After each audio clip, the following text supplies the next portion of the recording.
কুরবানি মানে শুধু পশু কোরবানি নয়, বরং মনের পশুকে কোরবানি দেওয়াই হলো কুরবানির আসল তাৎপর্য।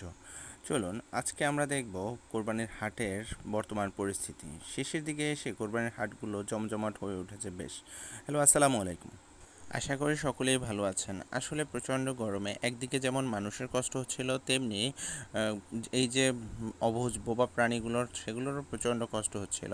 তারা হয়তোবা জানেই না যে তাদের যে চিরচেনা খামার বা তার চিরচেনা বাসা আছে, সেই বাসায় কখনোই তাদের হয়তোবা আর আগের মতো ফিরে যাওয়া হবে না, বা আর কখনোই কোনো গরুর আর কখনোই ফিরে যাওয়া হবে না। এটাই হয়তোবা তার এই দুনিয়ার শেষের যাত্রা। তো চলুন আজকে আপনাদের নিয়ে যাওয়া যাক বাজারে।